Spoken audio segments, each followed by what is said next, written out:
The morning sun cast long shadows across the campus of Westridge University as Dr. Thomas Allen made his way toward the Humanities Building. The crisp autumn air filled his lungs as he balanced a stack of papers and his worn leather briefcase. At 42, he had finally achieved what many considered impossible, becoming the first black professor to receive tenure in the university's prestigious sociology department. Thomas nodded politely to students as he passed. Most returned his greeting with respect, but he couldn't help noticing the whispers that sometimes followed him. After 15 years of teaching, he had developed a thick skin, but the weight of being the first, and often the only, never truly lifted from his shoulders. The sociology department occupied the third floor of the Humanities Building, a grand structure with wide corridors and tall windows that flooded the hallways with natural light. Thomas loved his corner office with its view of the campus quad, a space he had earned through years of published research and excellent teaching evaluations. As he approached his office that morning, something seemed off. The door was slightly ajar, though he distinctly remembered locking it the previous evening. Thomas pushed it open cautiously, and his heart sank at what he found. The office was in disarray. Books had been pulled from shelves, papers scattered across the floor. But what made his blood run cold were the crude words scrawled across his whiteboard in angry red marker, "Go back where you came from," and other slurs too hateful to acknowledge. Thomas stood frozen in the doorway, his mind racing. In all his years at Westridge, he had faced subtle discrimination, being mistaken for janitorial staff, having his expertise questioned, watching less qualified colleagues advance more quickly. But this direct attack was something new. He set his briefcase down carefully, as if any sudden movement might disturb the scene further. With shaking hands, he took out his phone and began documenting everything. Only after capturing the evidence did he allow himself to feel the full impact of what had happened. Anger came first, a hot, pulsing rage that made him want to punch the wall. Then humiliation, wondering who among his colleagues or students might have seen the mess before him. Finally, a deep weariness settled in his bones, the exhaustion of fighting the same battles his parents and grandparents had fought. Thomas stepped back into the hallway and nearly collided with Dr. Patricia Wong, the department chair. Her eyes widened at the state of his office. "Thomas, what happened?" she asked, peering past him at the chaos. "I was hoping you might tell me," he replied, his voice carefully controlled. "This is how I found it this morning." Patricia's expression shifted from shock to embarrassment to what looked like genuine concern. "This is unacceptable. We need to report this to campus security immediately." Thomas nodded, but something in him hesitated. He had seen how these situations played out before, investigations that led nowhere, hollow statements of support from administration, and ultimately, life continuing as if nothing had happened. Meanwhile, the victim was left to carry the burden, often labeled as difficult or too sensitive, if they continued to seek justice. "I'd like a moment alone first," he said quietly.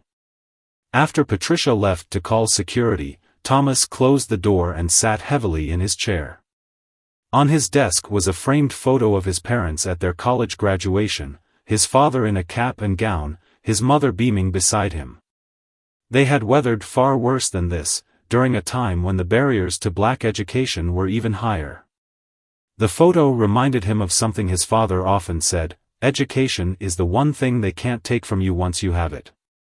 His parents had instilled in him not just the importance of knowledge, but the responsibility that came with it. As one of the few black professors at Westridge, he was a living example for students who might never have seen someone who looked like them in a position of academic authority. Thomas straightened his shoulders. How he responded to this incident would set the tone for how the university addressed racism on campus.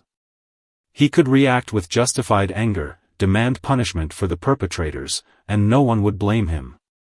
Or he could try something different, something that might actually change minds rather than simply punishing behaviors. His teaching had always focused on systematic inequalities and the social structures that perpetuated racism. He had spent years researching how people's attitudes could be transformed through education and meaningful contact with those they considered other. Perhaps it was time to put those theories into practice. By the time campus security arrived, Thomas had already begun formulating a plan. Instead of focusing solely on identifying and punishing the perpetrators, he would use this ugly incident as a teaching moment, not just for those responsible, but for the entire campus community. The security officers took photos and filed a report. The dean called with apologies and promises of a thorough investigation. Thomas listened patiently to all of it, but his mind was already elsewhere, thinking about how to transform this act of hatred into an opportunity for growth. That evening, as Thomas drove home to his small apartment just off campus, he felt a strange sense of purpose. The incident had shaken him deeply, but it had also crystallized something he had been considering for some time: the need for a more direct approach to addressing the undercurrents of racism that existed even in supposedly progressive academic spaces. He spent the night drafting an email to his department chair, outlining his proposal. By morning, his plan was ready. Instead of retreating or responding with anger, Dr. Thomas Allen was about to challenge the entire campus to confront its prejudices in a way no one expected, a response that would soon have everyone at Westridge University talking. The next morning, Thomas arrived on campus earlier than usual. He had barely slept, his mind racing with ideas for what he was about to propose.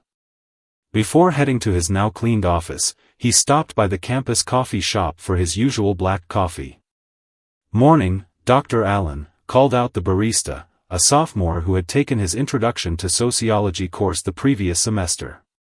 "Saw a bunch of security around your building yesterday. Everything okay?" Word traveled fast on a small campus. Thomas offered a tight smile. "Just handling something. Thanks for asking." By 8:30 a.m., he was sitting across from Patricia Wong in her office. The department chair looked tired, dark circles beneath her eyes suggesting she'd had a rough night too. "I've been on the phone with administration since yesterday," she said. "The president wants to issue a statement condemning the incident, and campus security is reviewing hallway footage." Thomas nodded. "I appreciate that, but I'm not here about the investigation." He slid a folder across her desk. Inside was his proposal: a complete restructuring of his upcoming public lecture series. Instead of the planned talks on urban sociology, he wanted to create something more immediate and powerful. "I want to turn this attack into a teaching opportunity," he explained as Patricia skimmed the documents. "I'm proposing a 6-week open forum called Confronting Bias, Personal Stories and Systemic Solutions." Patricia looked up, surprised. "You want to talk publicly about what happened to you?" "Not just talk about it, I want to create a space where everyone can engage with difficult questions about racism on campus. Students, faculty, staff, all voices welcome." Thomas leaned forward. "The first session will be me sharing my experiences, not just from yesterday but throughout my academic career." Patricia's brow furrowed. "Administration will worry this could damage the university's reputation. Or it could show that Westridge is willing to face these issues head-on instead of sweeping them under the rug," Thomas countered. "I've spent my career researching how prejudice is transformed. This is a chance to put that research into practice." After a long pause, Patricia nodded slowly. "I'll take this to the dean. But be prepared for pushback." Pushback came swiftly. By lunchtime, Thomas had been summoned to meet with Dean Howard Richardson, a tall man with graying hair who had administered the College of Arts and Sciences for nearly a decade. "Dr. Allen," the dean began when Thomas entered his office, "I understand your desire to address what happened, but we need to be strategic. The university is preparing a formal response, and campus police are investigating." With all due respect, Dean Richardson, formal statements rarely change campus culture, Thomas replied calmly. "This isn't about finding the perpetrators, though I hope they are identified. It's about addressing the environment that makes some people think such behavior is acceptable." The dean sighed. "You're talking about potentially exposing the university to criticism, maybe even litigation." "I'm talking about moving beyond punishment toward education and reconciliation," Thomas said. "Isn't that what universities are supposed to be about?" The meeting stretched for nearly 2 hours. By the end, the dean had reluctantly agreed to allow the forum series, with certain conditions. Thomas would need to work with the university's communications team on messaging, and a moderator from the administration would be present at each session. As news of the vandalism spread across campus, so did rumors about Thomas's response. Some expected him to file lawsuits, others thought he might resign in protest. No one anticipated what actually happened the following Monday.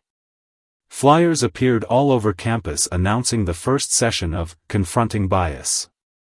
The student newspaper ran a front-page article about the vandalism and Thomas's unexpected response. Social media buzzed with speculation. On Wednesday evening, Thomas stood at the entrance of the university's largest lecture hall, watching as people filed in.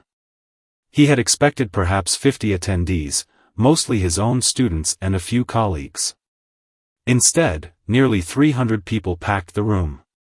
Students sat in the aisles when seats ran out.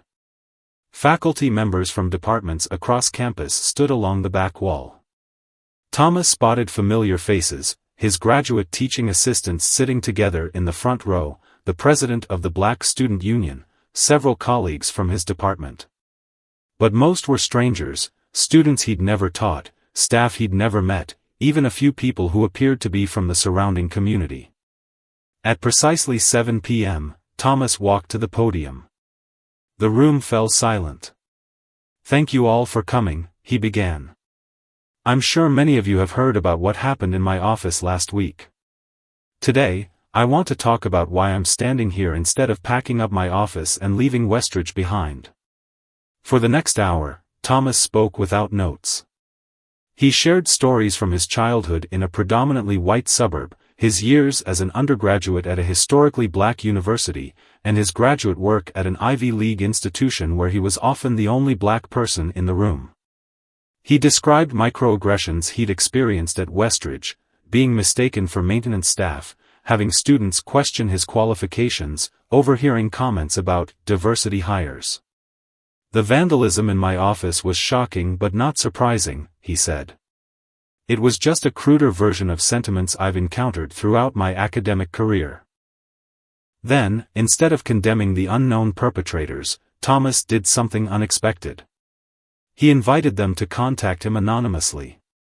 "I want to understand what drove you to this action," he said. "Not to punish you, but to have a conversation. If you're in this room, and statistics suggest you might be, know that I'm offering an opportunity for dialogue rather than simply seeking retribution." Murmurs rippled through the audience. This was not the angry denunciation many had expected. Thomas held up his hand for quiet. "But this isn't just about one incident or one person. It's about all of us, the community we want to create at Westridge. So I invite everyone to join this conversation over the coming weeks. Share your experiences. Listen to others. Help us imagine concrete steps toward making this campus truly inclusive." When Thomas finished speaking, the silence lasted several heartbeats before the room erupted in applause. As people began asking questions and sharing their own stories, he noticed several students quietly wiping away tears. Others looked uncomfortable but remained engaged. The session ran an hour longer than planned. As people finally dispersed, Thomas felt drained but hopeful. He had taken a risk, and the initial response suggested it might pay off. What he didn't know was that among the crowd had been 3 young men who had watched the entire event with increasing discomfort. Or that his invitation for anonymous contact would soon lead to a conversation that would change multiple lives forever. 2 days after the forum, Thomas checked his university email and found a message from an anonymous address. The subject line read simply, "I was there." His heart raced as he opened it. "Dr. Allen, I was one of the people who vandalized your office. Not the one who wrote those words, but I was there. I didn't stop it. Your talk made me realize I need to take responsibility. Can we really talk like you said? Thomas read the message 3 times before replying with a single line, yes. Name the time and place. The following evening, Thomas sat in a quiet corner of a coffee shop 10 miles from campus. He had arrived early and chosen a spot far from other customers. At exactly 7 p.m., a young man with short brown hair and nervous eyes approached his table. Dr. Allen, the student said, his voice barely audible. I'm Ryan. Thomas gestured to the empty chair. Thank you for coming. Ryan slid into the seat, eyes fixed on the table. I didn't know what to expect. If you'd called campus police, I would have understood. What would that accomplish? Thomas asked. I want to understand why it happened. For the next hour, Ryan talked. He was a sophomore engineering student who had fallen in with a group of older students who constantly made racist jokes. What had started as uncomfortable laughter had evolved into active participation. The night of the vandalism, they had been drinking. It wasn't even planned, Ryan explained. Someone mentioned you got tenure, and one guy started complaining about standards being lowered. Another suggested we decorate your office.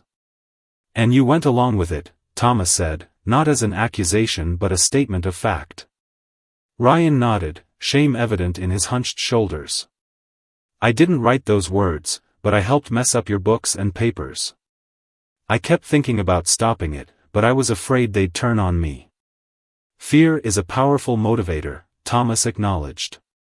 But so is courage.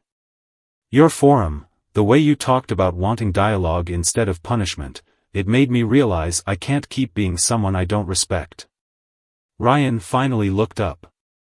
The others don't know I'm here. They think it'll just blow over if no one gets caught. Thomas considered his next words carefully. What do you want to happen now, Ryan? I want to make it right somehow, but I'm scared of being expelled. There will be consequences, Thomas said honestly. But how you face them matters. Taking responsibility voluntarily shows character. By the end of their conversation, they had a plan. Ryan would contact the university ethics office and make a full admission, including naming the others involved. Thomas would recommend restorative justice rather than expulsion, provided all participants engaged meaningfully in the process. As they stood to leave, Ryan asked, "Why are you helping me? After what we did?" "I'm not just helping you," Thomas replied. "I believe people can change when given the chance. My research shows punishment alone rarely transforms beliefs, it just drives them underground. Real change comes through reflection and meaningful contact." Ryan extended his hand. "I don't deserve your kindness." "This isn't about what you deserve," Thomas said, shaking it. "It's about creating the community we all deserve to live in." As Thomas drove home, he felt both drained and energized. Ryan's confession was just the beginning. The real work, of transformation, accountability, and healing, lay ahead. News of Ryan's confession spread quickly through administrative channels. By the end of the week, all 4 students involved had been identified. 2 came forward voluntarily after learning Ryan had confessed. Campus security identified the 4th through hallway camera footage. Dean Richardson called Thomas into his office to discuss next steps. "The university code of conduct is clear," the dean said, reviewing files on his desk. "Hate speech and vandalism are grounds for immediate expulsion." Thomas leaned forward. "I'd like to propose an alternative approach." "You still want to protect them?" The dean seemed genuinely confused. "Not protect them, transform them," Thomas replied. "Expulsion sends them away with their beliefs intact, maybe even reinforced. They become someone else's problem." Over the next hour, Thomas outlined his proposal. The students would face a disciplinary panel, but instead of traditional punishment, they would participate in a specially designed program. Each would work 20 hours a week with campus organizations focused on diversity and inclusion. They would take Thomas's course on racial inequality in America. Most importantly, they would participate in the ongoing public forum series, eventually sharing their own journeys. "You're asking a lot of yourself," the dean noted. "Working directly with students who violated your space and dignity." Thomas nodded. "It's not easy. But it aligns with my research on how prejudice is overcome, through education and meaningful contact across difference." After lengthy discussions with university lawyers and the disciplinary committee, a modified version of Thomas's plan was approved. The students would be placed on strict probation and would complete all elements of the program to remain enrolled. The second session of the Confronting Bias forum attracted even more attendees than the first. Thomas began by acknowledging what many already knew. "The individuals involved in the vandalism of my office have been identified," he said to the hushed crowd. "Rather than seeking their removal from our community, I've advocated for a process focused on education and restoration." Reactions were mixed. Several students stood to voice their disagreement, arguing the perpetrators deserved expulsion. Others supported the approach but questioned whether it placed an unfair burden on Thomas. A senior named Asha, president of the Black Student Union, took the microphone. "While I respect Dr. Allen's decision, I'm concerned about the message this sends. Why should black faculty bear the responsibility of educating those who harm them?" Thomas nodded. "That's a valid concern, and one I've struggled with myself. But I keep returning to a question: what outcome would actually create lasting change?"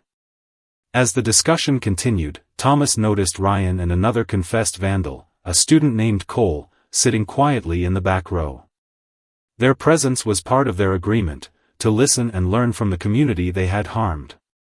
The discussion lasted well into the evening, touching on issues of accountability, forgiveness, and institutional responsibility.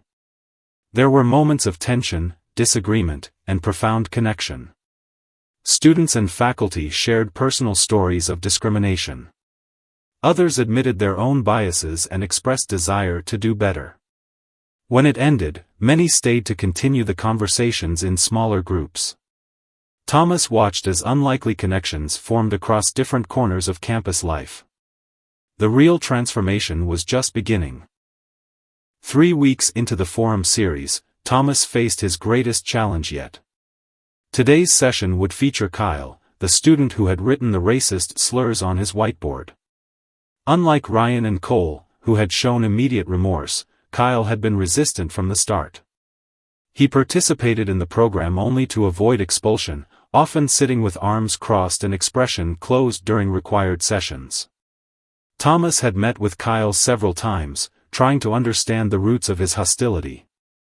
Slowly, a picture emerged of a young man from a small rural town where racist views were common, someone who had never meaningfully interacted with black people before college. "I don't see why I have to parade my journey in front of the whole campus," Kyle complained during their final preparation meeting. "You don't have to share anything you don't want to," Thomas assured him. "But remember, this isn't about public shame. It's about showing that people can change." When Thomas arrived at the lecture hall that evening, he was surprised to see Kyle already there, reviewing note cards at the front table. The young man's usual swagger was replaced by visible nervousness. As the room filled, Thomas noticed a new face in the crowd, an older man who resembled Kyle sitting near the back, looking deeply uncomfortable. Thomas introduced the session and then yielded the floor. Kyle approached the microphone, hands visibly shaking. He cleared his throat. "Most of you know I'm here because I vandalized Dr. Allen's office," he began stiffly. "What you don't know is why." For the next 15 minutes, Kyle spoke about growing up in a household where racial slurs were common dinner table conversation. He described arriving at Westridge and feeling overwhelmed by its diversity and progressive values. "I was angry all the time and didn't understand why," he admitted. "When I saw Dr. Allen get tenure, something I'd been taught was impossible for people like him, it challenged everything I believed. So I lashed out. Kyle's voice cracked. The last few weeks, I've had to actually listen to people I was taught to hate. And I've realized how much energy it takes to hold on to that hate. He gestured toward the back of the room. My dad drove 5 hours to be here today. He doesn't agree with any of this. But he's here because I asked him to listen, just like Dr. Allen asked me to listen. From the back, Kyle's father gave a tight nod, his expression unreadable. As Kyle continued, describing his ongoing struggle to unlearn deeply ingrained prejudices, Thomas observed the audience. Some faces showed skepticism, others compassion. This wasn't a neat Hollywood transformation with swelling music and instant forgiveness. It was messy, incomplete, and brutally honest. When Kyle finished, the room was silent. Then Asha, the Black Student Union president who had been critical of Thomas's approach, stood up. I don't forgive you yet, she said directly to Kyle. But I respect your willingness to face us and be honest. That's a start. Several other students followed with challenging questions and personal stories about how racism had affected them. Kyle listened without defensiveness, occasionally glancing back at his father. As the session concluded, Thomas noticed Kyle and his father in deep conversation with Asha and 2 other black students. No smiles or handshakes yet, just intense dialogue. It wasn't resolution. But it was something arguably more valuable, the beginning of genuine understanding across seemingly insurmountable divides. As the forum series continued, it began attracting attention beyond campus. A reporter from the local newspaper attended one session and wrote a feature article. Soon, regional news outlets picked up the story. Thomas received emails from professors at other universities asking about his approach. 5 weeks after the vandalism incident, Thomas was invited to appear on a morning talk show in the nearest major city. He was reluctant, his goal had never been publicity, but Patricia convinced him that sharing the story might inspire similar initiatives elsewhere. You're creating a model for how institutions can address racism beyond just punitive measures, she argued. That's worth sharing. The morning of the interview, Thomas arrived at the studio feeling oddly nervous. He had lectured to hundreds of students and spoken at international conferences, but television was different. As a makeup artist powdered his face, he reminded himself why he was there, not to promote himself, but to share what his campus community was learning. We're speaking with Dr. Thomas Allen, the host began after introducing him. A professor who took an unusual approach after being targeted by racist vandalism at Westridge University. Dr. Allen, many people would have demanded the student's expulsion. Why didn't you? Thomas considered his words carefully. Expulsion might have satisfied a desire for punishment, but it wouldn't have addressed the underlying issues. These students would have left campus with their prejudices intact or even strengthened. By keeping them in our community but requiring education and dialogue, we created an opportunity for genuine transformation. And has there been transformation? The host pressed. It's a process, Thomas replied honestly. Some students have shown remarkable growth. Others are still struggling. But the conversation has expanded far beyond those 4 individuals. Our entire campus is engaged in difficult but necessary dialogue about race, power, and belonging. The 10-minute segment flew by. When it ended, Thomas checked his phone and found dozens of notifications, colleagues and former students who had seen the interview, messages of support, and an email from the university president requesting a meeting. Back on campus that afternoon, Thomas noticed something had shifted. Students he'd never met greeted him by name. A group of faculty members from the physics department stopped him to express admiration. Even the campus coffee shop had a sign reading, "Proud to serve Dr. Allen." The attention made Thomas uncomfortable. His work had always been about ideas, not personal recognition. Yet he understood that his story had resonated because it offered something rare in discussions about racism, hope for genuine change rather than endless cycles of accusation and defensiveness.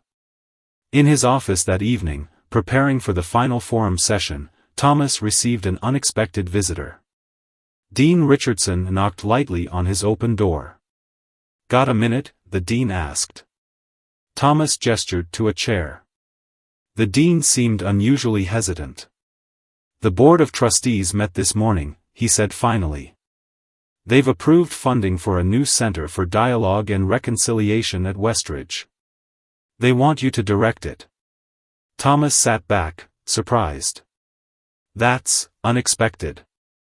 "Your approach has shown results," the dean said simply. "And frankly, the positive publicity hasn't hurt. But more importantly, students are talking differently about difficult issues.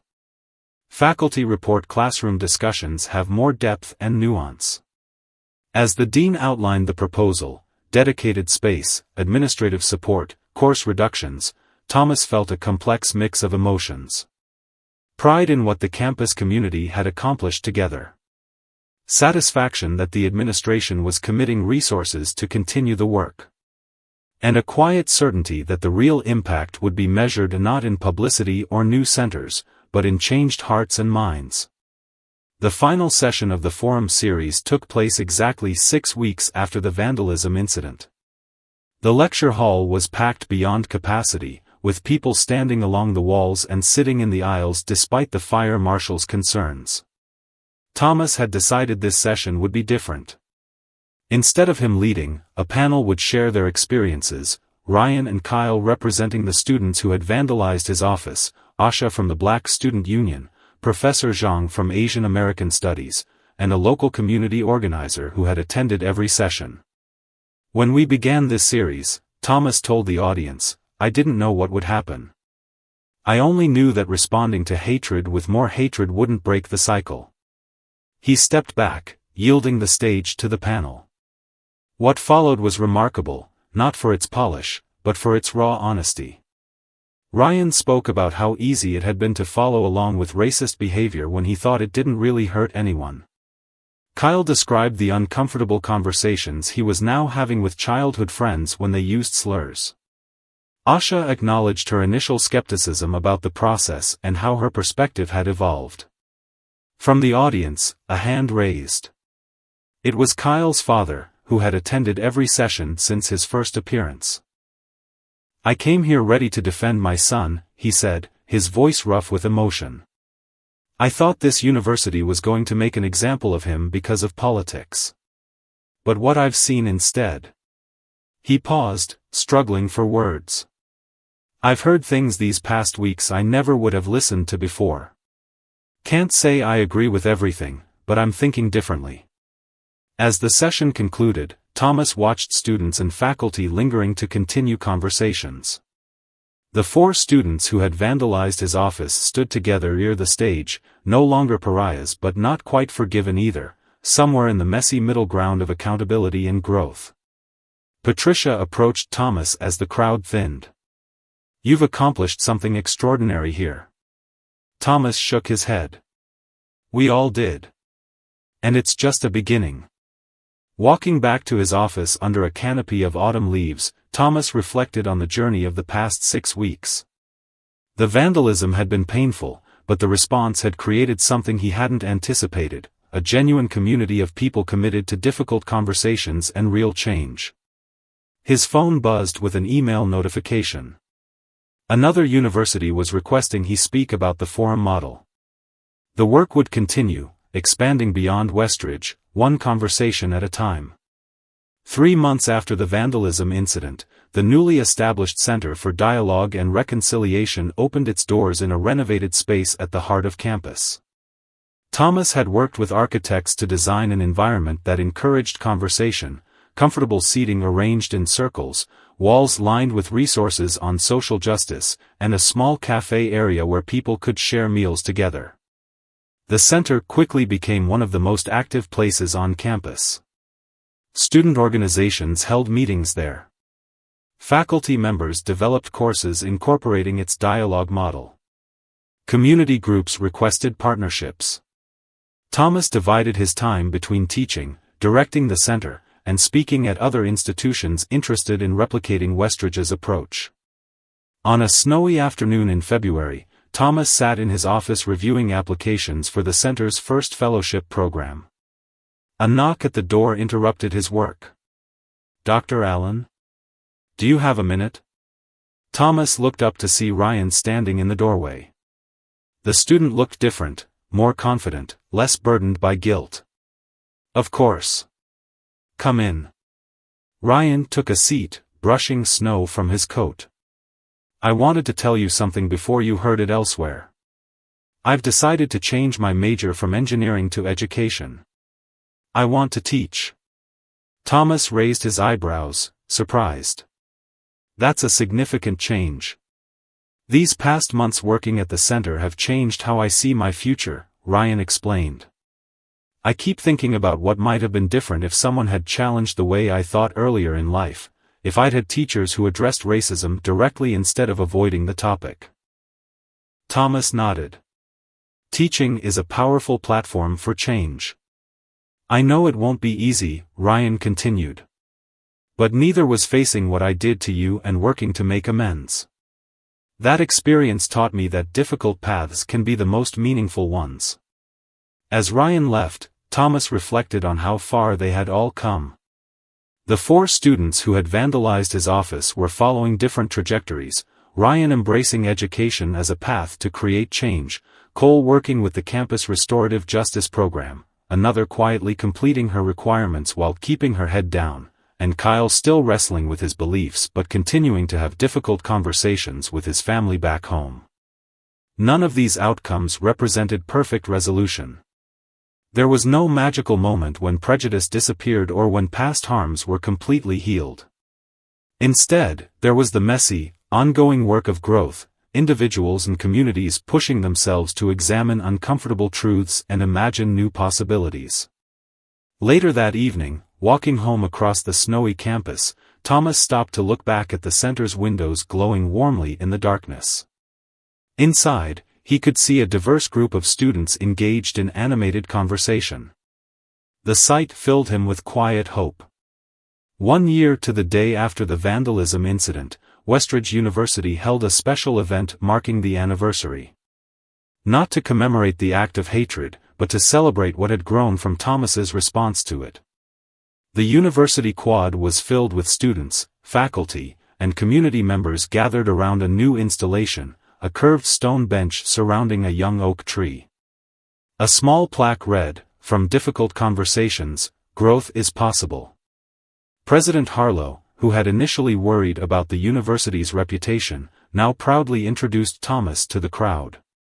"Dr. Allen showed us that the measure of an institution isn't whether conflicts arise, but how we respond to them. His approach has transformed not just individual students, but our entire campus culture." When Thomas stepped to the microphone, he was momentarily overwhelmed by the journey that had brought them all to this point. "A year ago, I stood in my vandalized office faced with a choice," he began. "I could respond with anger, which would have been justified, or I could try something different. What happened next wasn't because of my decision alone, but because so many of you were willing to engage in difficult conversations." He gestured to the diverse crowd. "Look around. People who might never have spoken to each other are now in dialogue. Viewpoints that would have been dismissed are being heard and challenged respectfully. This doesn't mean the work is done or that racism has been solved, far from it. But we've created spaces where transformation is possible." After the ceremony, Thomas found himself surrounded by students and colleagues offering thanks and sharing stories of how the past year had changed them. Asha, now in her senior year, mentioned she was applying to graduate programs in conflict resolution. A professor from the business school described how she had redesigned her ethics course based on the center's dialogue model. As the crowd dispersed, Thomas noticed a familiar figure lingering near the new bench, Kyle's father. The older man approached awkwardly. "Dr. Allen, I wanted you to know something. After all those forums last year, I went back home and started asking questions I never would have asked before. It hasn't made me popular, but it feels right." He handed Thomas a newspaper from his small hometown. A circled article showed the local school board had voted to incorporate diversity education into their curriculum, with Kyle's father listed as a vocal supporter. Thomas smiled. Small steps matter. That's what Kyle keeps telling me, the man replied. Walking home that evening, Thomas reflected on the past year. The vandalism had been painful, but his response had created ripples extending far beyond campus, changing individual lives, institutional policies, and even reaching into communities he had never visited. The work would continue, imperfect and ongoing. But on this anniversary, Thomas allowed himself to recognize how far they had come, and to feel hope for the journey ahead.